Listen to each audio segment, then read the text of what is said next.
A graça e a paz de Cristo a todos. Quero convidá-lo a abrir sua Bíblia comigo em segunda carta de Pedro.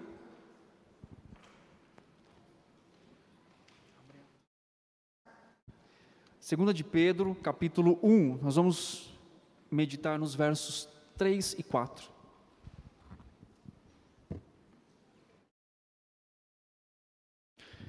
Segunda carta de Pedro, capítulo 1, versos 3 e 4.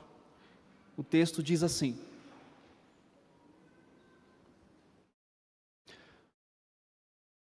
visto como pelo seu divino poder nos têm sido doadas todas as coisas que conduzem à vida e à piedade, pelo conhecimento completo daquele que nos chamou para a sua própria glória e virtude, pelos quais nos têm sido doadas as suas preciosas e muito grandes promessas, para que por elas vos torneis coparticipantes da natureza divina, livrando-vos da corrupção das paixões que há no mundo.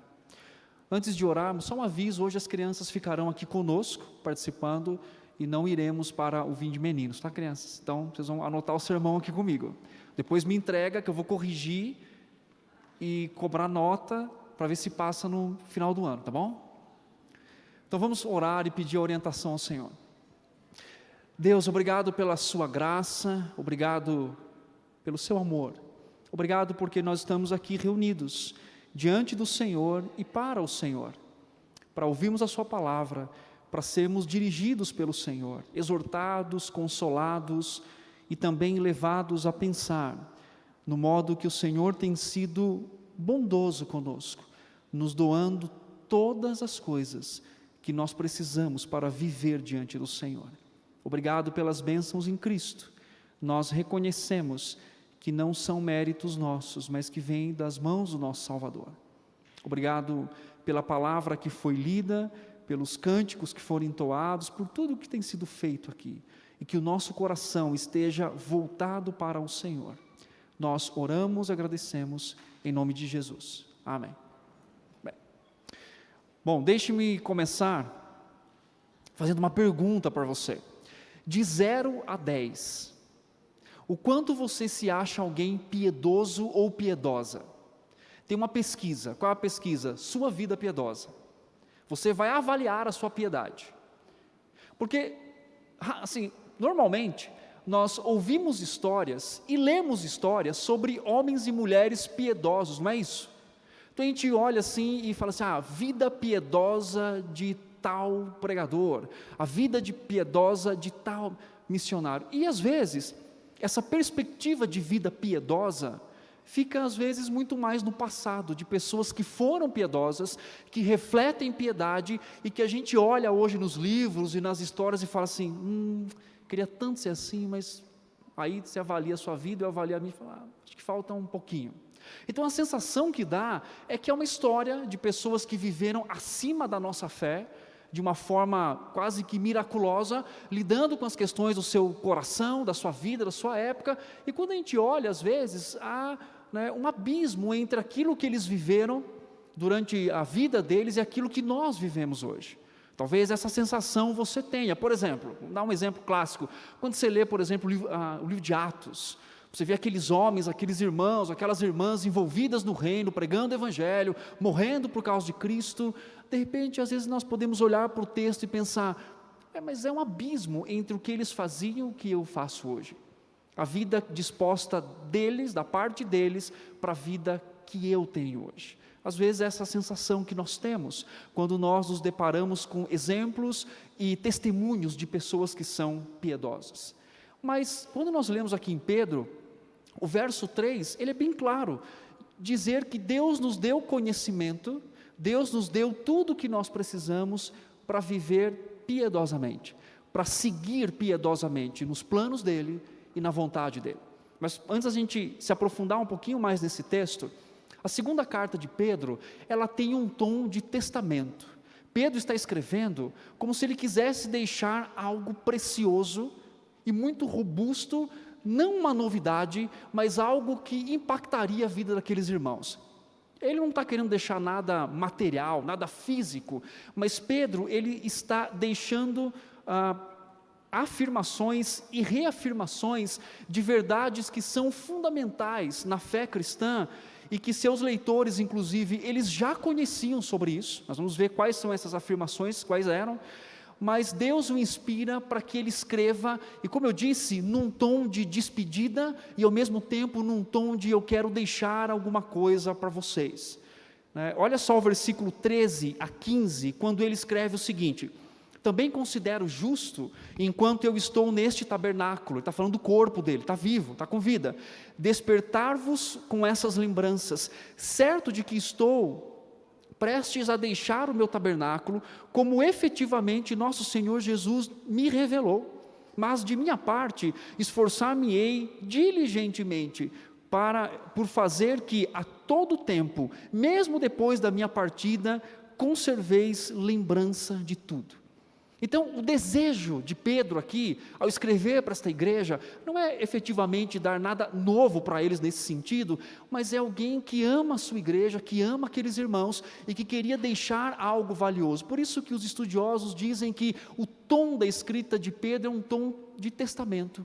É um tom do que ele quer deixar, o legado que ele quer deixar. E para que isso? A repetição bíblica, para que aqueles irmãos, depois ele vai escrever sobre os falsos mestres e sobre a motivação na fé.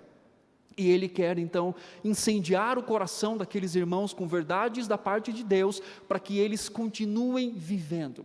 Agora, uma coisa interessante quando nós lemos esse texto e tantos outros na Escritura, é o quanto Deus repete coisas básicas ao nosso coração. Não é verdade? Quantas vezes nós lemos o texto e pensamos assim: eu já sei, já li esse texto, mas dali vem verdades e vem aplicações intensas para o nosso coração. O que eu reparo nisso, e o que eu penso sobre essa repetição constante, e a repetição aqui em Pedro tem dois propósitos: manutenção da fé, eles não se misturarem com os falsos profetas, e ao mesmo tempo motivação da fé. Afinal, eles eram um grupo que estavam sendo perseguidos por causa da afirmação, do amor e da fé que eles tinham em Cristo Jesus. Agora é interessante pensar o quanto Deus amorosamente repete a mesma coisa para o seu povo, para ensiná-los e para ajudá-los naquilo que eles já ouviram. Você tem essa experiência? Você tem filho em casa? Você é professor de escola? Quantas vezes você repetiu a mesma coisa para os seus filhos? Só hoje. Você ensinou seu filho a escovar os dentes, não ensinou? Espero que tenha ensinado. Mas todo dia você tem que mandar ele escovar o dente. É ou não é? Todo dia você tem que ensiná-lo a mesma coisa. E às vezes nos cansa ensinar a mesma coisa, como se a gente pensasse assim: nunca aprende. Mas biblicamente o nosso coração é muito parecido com isso. Nós ouvimos e falhamos nas mesmas coisas que o Senhor tem afirmado durante muitos anos que estamos no Evangelho, que estamos conhecendo ao Senhor. E uma coisa importante também é notar que a fala de Pedro aqui é de alguém que está consciente da sua partida. O Senhor disse para ele que ele tinha domínio sobre si, que ele era autossuficiente, e de repente o Senhor iria tomar a mão dele e levá-lo para um caminho que ele não gostaria de ir. Ou seja, ele está se referindo à sua morte. E ele fala sobre isso no verso 12, novamente, quando ele fala assim: por esta razão sempre estarei pronto para trazer-vos lembrados acerca dessas coisas, embora estejais certos da vontade já presente convosco e nela confirmados. Então, Pedro tinha consciência da sua partida, ele estava indo, ele iria com o Senhor. Por isso esse desejo testamentário de deixar os ensinos e de reafirmar o que a igreja já tinha ouvido, o que ele já tinha ensinado, mas para incendiar o coração daqueles irmãos. E o versículo que nós lemos aqui, os dois versículos na verdade, o 3 e o 4, ele está num contexto muito importante quando Pedro descreve assim: Deus deu tudo o que vocês precisam. Na verdade, esse texto, ele vem de uma sequência muito importante. A base do que Pedro escreve aqui, daquilo que Deus estava dando para aqueles irmãos, está no verso 1 e no verso 2 de 2 de Pedro. Se você voltar para o texto diz assim: Simão Pedro, servo e apóstolo de Jesus Cristo, aos que conosco obtiveram fé igualmente preciosa na justiça do nosso Deus e Salvador Jesus Cristo. Quando Pedro vai lembrar esses irmãos, vai reforçar a fé deles, motivá-los a pensar que um Deus bondoso, segundo o seu caráter e o seu amor, tem doado todas as coisas, absolutamente todas as coisas, para que eles vivam piedosamente e amorosamente, mas para que Pedro chegue a essa afirmação, ele faz uma fundamentação muito importante. Ele diz que aquilo só é possível por causa da justificação em Cristo Jesus.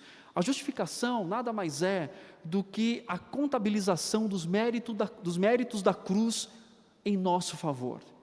Então, partindo dessa realidade de que eles foram chamados, não por mérito deles, não porque eles poderiam, não porque eles eram fortes, ele diz, porque Cristo os justificou, Ele chamou vocês, Ele o aceitou, Ele agora vai dar para vocês tudo o que vocês precisam para desenvolver a fé cristã. Pedro escreve sobre o que recebemos para viver uma vida santa e também uma vida piedosa diante do Senhor. Agora, olha só que interessante, nos versos 3 e 4, eles têm a mesma estrutura gramatical. Olha o verso 3 comigo, ele diz assim: visto pelo seu divino poder nos têm sido doadas todas as coisas. Note que ele fala doação, e no verso 4 ele fala, têm sido doadas as suas preciosas e muito grandes. Pedro usa aqui 2 vezes essa expressão sobre doação, que é dádiva, que é presente da parte de Deus. E aqui, gramaticalmente, essa mesma expressão nesses 2 textos, aponta para um evento passado, que tem os seus efeitos e permanentes até o dia de hoje, e o sujeito que recebe, no caso nós, somos passivos a essa ação, mas Deus está continuamente nos dando tudo aquilo que nós precisamos para viver para Ele mesmo, para viver piedosamente. Constantemente têm nos sido doadas todas as coisas. Deus, bondosamente, nos oferece tudo o que Ele tem nos dado em Cristo, né? Ou seja, Deus bondosamente nos oferece tudo para que o que Ele mesmo tenciona a nosso respeito seja possível e seja real. Ou seja, tudo aquilo que Deus espera de nós, Ele já tem nos dado todas as suas ferramentas, tudo aquilo que nós precisamos, para que sejamos aquilo que Ele planejou, para que nós fôssemos, enquanto vivemos aqui. Isso nos faz refletir alguma coisa, em algumas questões importantes. Primeiro, sobre a nossa vida, sobre o reflexo sobre o meu próprio coração. Se Deus me deu tudo o que eu preciso para viver do modo que o agrade, e para se tornar aquele o qual Ele tensionou que eu seja, a própria imagem de Cristo, isso nos traz uma grande bênção e esperança para o nosso coração. Ao caminhar na vida cristã, nós não estamos sozinhos, mas temos os recursos divinos trabalhando constantemente em nós. E essa expressão que Pedro usa aqui, não é um modo simplesmente que Deus deu e Ele saiu de cena, mas é que Deus está dando todos os dias, continuamente, em todos os momentos. Hoje, Ele ofereceu tudo para você, para que você seja o modo como Ele deseja que seja. Desde manhã até agora, amanhã, até a vinda dEle. É a promessa divina, por causa da justificação em Cristo, que Ele vai nos conceder, que Ele vai nos munir, que Ele vai nos dotar diariamente e constantemente e de modo abundante de todos os seus recursos, para que eu seja quem Ele quer que eu seja. E o alvo divino para a minha vida e para a sua vida é Cristo Jesus, é quem Ele é o seu próprio Filho. Por isso, baseado nessa introdução, a reflexão que eu gostaria de fazer com os irmãos nessa noite é: a nós foram doadas todas as coisas. A nós, a mim e a você, foram doadas todas as coisas. E a primeira lição que nós temos nesse texto sobre doar todas as coisas, ou a nós foram doadas todas as coisas, é que Pedro nos lembra que as coisas foram doadas pelo divino poder.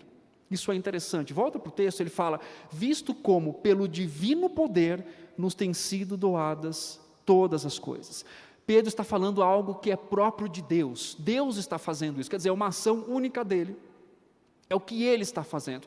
E isso não só se refere ao fato de que Deus está apontando para ele a divindade em si, mas está apontando uma questão de exclusividade. O que isso significa na prática para mim e para você? Eu vou fazer uma pergunta, você pensa aí. Você conhece o seu coração, não conhece? Eu conheço o meu. Em aspectos, mesmo que sejam superficiais, conhecemos. Você sabe do que você pensa, do que você sente, do que você almeja, do que você deseja. Você sabe dos seus pecados, não sabe? Sabemos. Agora, deixa eu te fazer uma pergunta. Seria fácil mudar você? Você fala, não, eu sou super tranquilo. Para me mudar é rapidinho. É difícil. Você quer ver um exemplo? Você tem filho, educa seu filho. O coração da criança pecadora é difícil de tratar, não é? Ou seja, isso revela quem realmente todos nós somos. Quando Pedro diz que pelo seu divino poder, não aponta só o fato de que Deus é divino, mas de que necessitaria de exclusividade desse poder.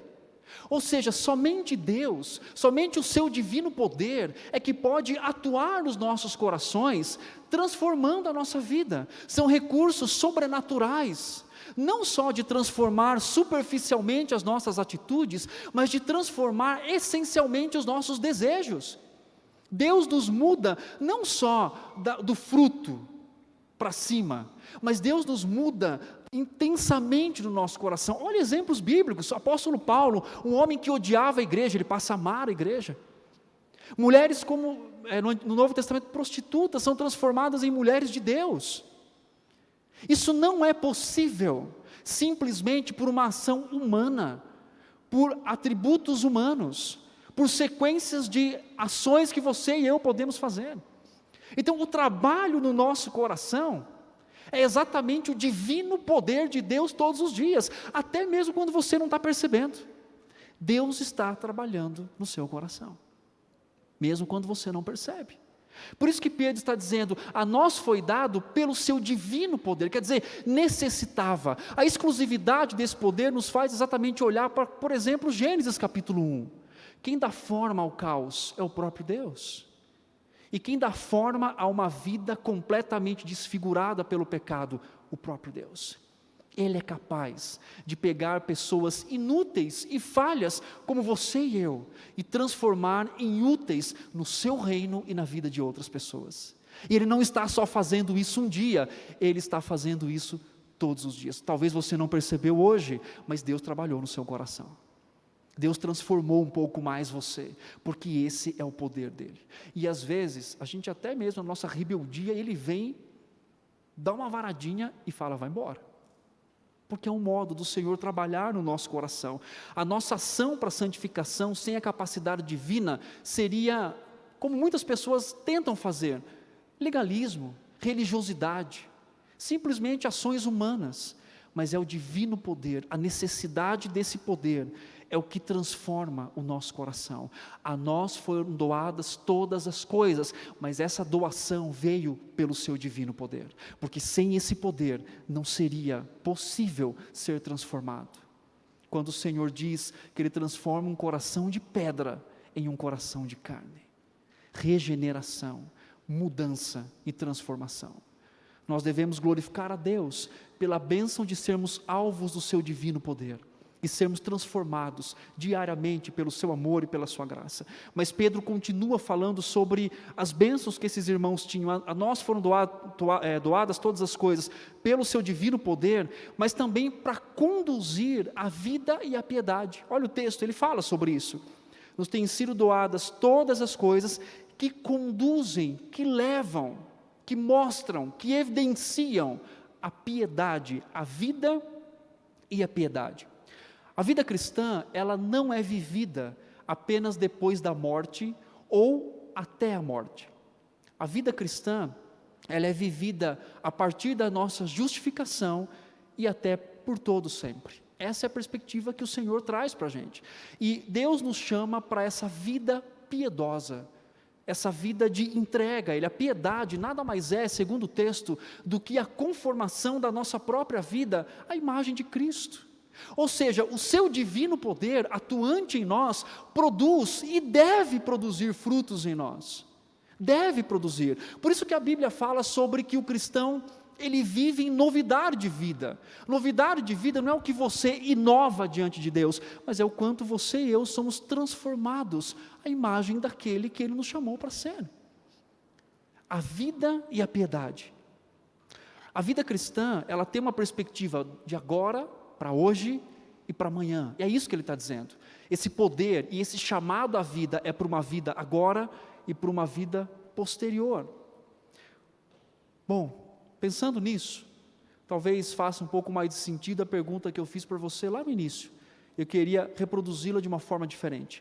O que falta para você e eu, para que você e eu sejamos mais piedosos?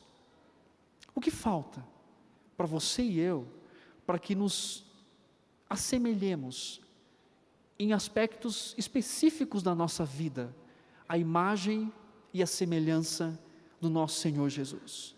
Na verdade, não nos falta o necessário para sermos piedosos. Talvez nos falte disposição de lançar mão daquilo que nos foi dado, mas nada nos falta para sermos como Cristo. E isso é interessante, avaliarmos o nosso coração para perceber se não estamos nos enganando a nós mesmos e transferindo sobre o outro a culpa da minha impiedade, do meu erro, do meu fracasso, da minha falta de espiritualidade, da minha falta de intensidade com o Senhor. Eu seria mais piedoso, mas a minha esposa não me ajuda. Eu seria mais piedoso, mas olha, meus filhos me tiram do sério. Quando começa a brigar, nada segura. Olha, eu seria mais piedoso por causa disso, por causa de aquilo, por causa de outro. Agora o texto nos mostra que nada do que é necessário nos falta para sermos como Cristo quer, ou Deus quer que sejamos. Isso cabe uma avaliação do nosso coração. Como eu disse, nada nos falta. Talvez o que nos falte é a disposição de lançar mão daquilo que já foi nos dado em Cristo Jesus, pelo divino poder, pela ação do Senhor, para que nós possamos viver intensamente. Então, qual que é a diferença entre belos testemunhos que nós ouvimos a respeito de grandes homens de Deus e mulheres piedosos e nós? Nada lhes faltava para ser piedosos, nada nos falta hoje para sermos piedosos. Como eu disse, talvez o que nos falte é a disposição do nosso coração em buscar e obedecer. Nós não podemos colocar a culpa dos nossos pecados em tempo, em pessoas, em circunstâncias, em tribulações, em muito, em pouco, em nada. Somos responsáveis, porque Deus está nos dizendo, você e eu temos tudo para sermos piedosos, para vivermos com a imagem e a semelhança do nosso Senhor Jesus Cristo. Pedro continua dizendo coisas importantes. A nós foram doadas todas as coisas, além do que é pelo divino poder, para conduzir a vida, mas Pedro diz que essa vida, que essas coisas que foram doadas, elas são experimentadas pelo conhecimento crescente na pessoa do nosso Senhor Jesus Cristo. Olha o versículo 3, na parte um pouco mais final, ele diz assim, pelo conhecimento completo daquele que nos chamou para a sua própria glória e virtude. Pelo conhecimento as coisas são evidenciadas. Uma coisa importante que você precisa entender aqui, as coisas doadas não tem a ver tanto com ações, mas com conformações. O que Deus já fez e disse ao meu respeito e a seu respeito. À medida que nós somos conformados à imagem de Cristo, e eu me relaciono com Ele, cada vez que isso vai se aprofundando, eu vou percebendo a vida dEle em mim. Eu vou avaliando o meu coração. A conformação não é um estágio final, mas um processo progressivo e constante. Crescente, de glória em glória, de fé em fé. E quando então, na volta de Cristo, quando Pedro trata no capítulo 2 e 3, tal conformação vai se concluir. Então seremos o que realmente deveríamos ser. Agora uma coisa interessante, sem as coisas doadas, nunca o conheceríamos, e sem Cristo nunca poderíamos evidenciá-las. O que Pedro está dizendo aqui? Ele está dizendo que essa aproximação da vida que Deus deseja que nós tenhamos, todas as coisas que Ele nos deu, é exatamente está focado no conhecimento que nós devemos ter de Cristo Jesus. Ele é o alvo da nossa vida, Ele deve ser a motivação das paixões do nosso coração. Por que Pedro está dizendo isso? Meus irmãos, porque o meu coração e o seu coração, tem um livro, inclusive nós vamos estudar na EBD sobre Aconselhamento Bíblico 3, que é chamado Como as Pessoas Mudam, e o Paul Tripp e o Timothy Lane são os dois autores. Eles colocam um capítulo falando sobre os nossos amantes, os nossos amores. Por que Pedro quer enfatizar isso? Ainda mais uma igreja passando por dificuldades. Facilmente nós podemos amar mais coisas, pessoas, bens, aquilo que vemos aqui, do que o próprio Cristo. Por que esse tema sobre a vinda dele é tão importante? Eu tenho algumas razões aqui. Primeiro, é que às vezes a academia, a escola teológica, ela se deteu muito mais em discutir sobre como e quando do que porquê. Não quer dizer que os métodos e o processo não sejam importantes, mas nós perdemos de vista por que Ele está vindo. Ele deixou claro isso na sua palavra. Ele está vindo buscar a sua igreja, Ele está vindo nos buscar, Ele está vindo completar o que Ele tensionou. E um outro aspecto importante é o modo em que nós também vivemos nesse mundo. Somos seres experienciais. É muito mais fácil eu viver focado em coisas que eu toco do que em que eu não vejo. Por isso que a vida cristã é uma vida de fé. Eu vivo pela fé, por as coisas que eu não estou vendo, mas eu creio que são verdades absolutas da parte de Deus. Por isso que conhecer Cristo é muito mais do que sentar, abrir a Escritura e fazer um estudo sobre a pessoa dele. Conhecer Cristo é experimentar a vida dele na minha vida. Por isso que Paulo diz, não sou eu quem vivo, é Cristo quem vive em mim. É o experimentar a vida dele em nós, o modo como nós podemos viver. E ele nos chamou também, segundo o texto, por uma vida de glória e uma vida de virtude. A palavra glória, ela pode significar, por exemplo, esplendor, majestade, fulgor. Mas o conceito grego mais primitivo da palavra glória significa pensamento, opinião e aspecto. Ou seja, isso significa que a opinião de alguém é a minha glória, que o aspecto de alguém é a minha glória, que o pensamento de alguém é a minha glória. Então Pedro está dizendo que essa vida que temos em Cristo e o conhecimento é ser conformado ao caráter dele, à opinião dele e ao pensamento dele. No Novo Testamento, há sempre uma tensão entre o que Deus fez por nós e o que nós fazemos. Então, na verdade, essa vida, ela vai aparecendo cada vez mais no modo como também vamos obedecendo a Deus. Por exemplo, a Bíblia diz que nós temos a mente de Cristo, não é isso? Mas isso se evidencia quando você tem um dilema na sua vida e tem que tomar uma decisão sobre a sua vontade, julgar coisas espirituais com coisas espirituais. É isso que evidencia. E Pedro está dizendo a mesma coisa. A evidência dessa vida, dessa glória, dessa virtude que eu posso experimentar, é no modo em que eu respondo diariamente os mais desafiadores ou desafios do meu coração. Quando eu sou tentado a desobedecer a Deus, a ser egoísta, avarento, a não tratar o mal com o bem, a não amar de modo diligente e intenso, a não servir ou a buscar as minhas considerações, ao invés de servir o outro, a ter o meu tempo e a minha agenda voltado para mim mesmo, e o quanto eu me beneficio disso. Quanto mais evidenciamos e nos dispomos a viver essa vida, mais essa vida é evidenciada na nossa. Ele também fala sobre virtude. Virtude não é um talento na cultura grega, mas está voltado intimamente sobre excelência moral, de moral aprovada. Foi exatamente isso que Pedro disse na sua primeira carta, quando ele fala em 1 Pedro 1,19, mas pelo precioso sangue, como de cordeiro sem defeito e sem mácula, o sangue de Cristo. Pedro está apontando para aquele que é moralmente perfeito, que é o Senhor Jesus. Ou seja, Deus quer nos tornar ninguém menos que parecidos com Ele na sua santidade. É por isso que Deus não tolera o pecado. Não porque Ele não saiba que nós sejamos falhos e pequenos, mas porque a imagem de quem Ele está nos moldando é nada menos do que absoluta na sua perfeição. Deus está nos talhando, parecidos com seu Cristo, com seu Filho, moralmente perfeito, a virtude encarnada, Jesus. Olha que plano excelente de Deus. Não é melhorar você, mas é fazer com que você expresse moralmente opiniões, pensamentos, caráter do seu próprio Filho. Isso para mim é amor intenso, é nos tornar parecidos com quem Ele mais ama, e quem Ele mais ama é o seu Filho.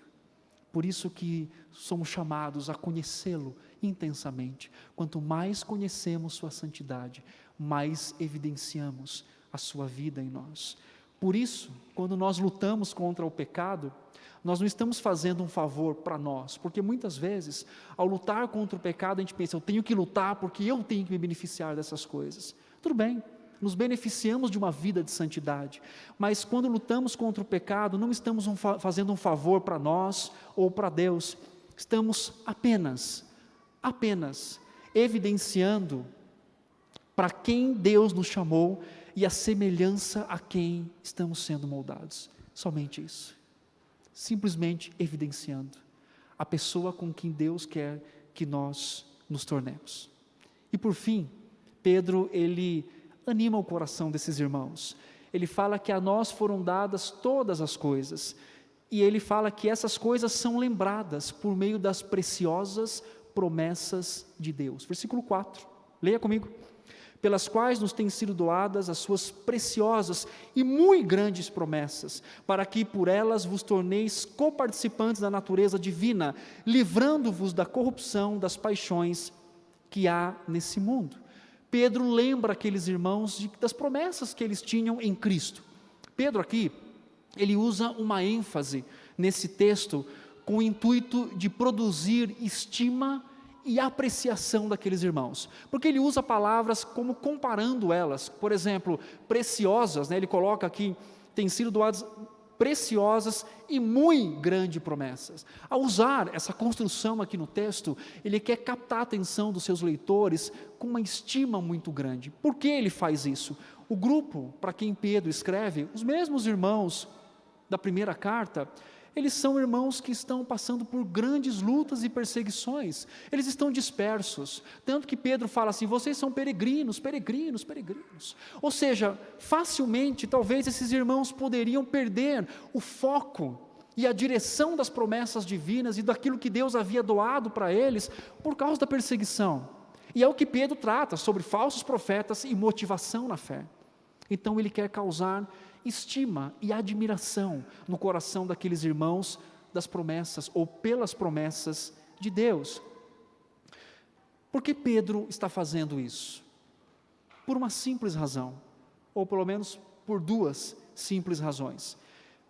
Perca de vista para onde Deus está te levando, e você nunca entenderá o que Ele está fazendo hoje. Se você perder de vista para onde Deus está te levando, seus planos serão sempre confusos para o seu coração.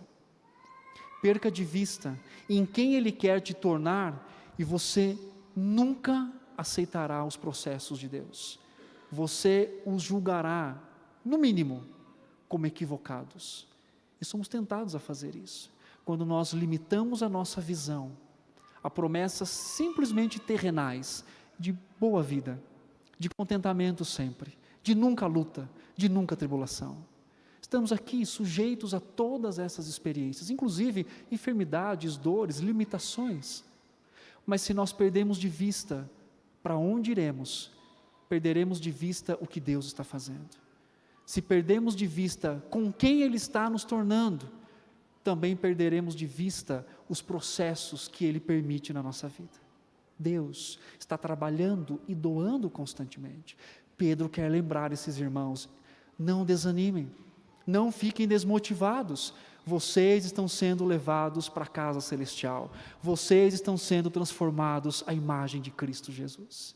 Ele está querendo motivar o coração desses irmãos. Quantas promessas da parte de Deus nós podemos nessa noite lembrar aqui? Muitas e muitas para manutenção e motivação da nossa fé. O povo judeu era lembrado constantemente do que Deus havia feito na redenção ou no livramento do Egito. Isso motivava o coração. Eu quero desafiá-lo rapidamente, as crianças também. Lembre-se na sua mente, não precisa falar, pelo menos de uma promessa da palavra de Deus. Lembrou? Foi muito rápido, né? Qual promessa? Quantas e quantas promessas? Agora, pergunte a si mesmo, como essa promessa motiva a sua vida avivada e eficaz na fé cristã? De muitas maneiras. Lembramos de uma, mas quantas e quantas e quantas temos? E hoje, lembrando de mais uma, a você e a mim foram doadas todas as coisas para vivermos diante do nosso Deus. Isso anima o nosso coração. Até diante dos fracassos. Talvez você esteja triste porque pecou contra Deus, e tem que estar. Mas há uma esperança de que você pode ser renovado e transformado por instrumento e por aquilo que o Senhor já tem dado ao seu coração. Talvez você olhe e começou um ano no mesmo pecado, fazia no passado, está fazendo esse ano de novo, vivendo ciclos e ciclos e ciclos. Ele te deu tudo para que você seja piedoso e piedosa. Há promessas da parte dele. A certeza de uma vida eterna anima o nosso coração a viver avivados e crentes em Cristo Jesus. Para concluir, eu quero chamar você a crer. Deus dotou você de tudo o que você precisa para viver para Ele mesmo. Confie nisso, se apegue a isso, cresça em Cristo, que isso seja evidente ao seu coração e à sua vida. Mas também lute contra o pecado. Deus chamou você é justificado, e nele você pode viver um novo aspecto da vida. Lembre-se das ricas e muito preciosas promessas de Deus. Você sabe para onde você está indo? Você se lembra em quem Ele quer transformar você? Isso anima o seu coração. E por fim, gratidão. Louvemos a Deus que nos doou todas as coisas, e a maior e a mais especial, seu Filho Jesus Cristo. Ele é a redenção, Ele é o sacrifício, Ele é a ressurreição, Ele é a nossa maior motivação. Um dia, quando chegarmos diante do nosso Deus, mais do que aspectos particulares nossos, seremos conhecidos como aqueles que são iguais ao Filho, aqueles que foram conformados ao Filho. E isso é a alegria constante e intensa do nosso coração. Que Deus continue abençoando a sua vida. Amém?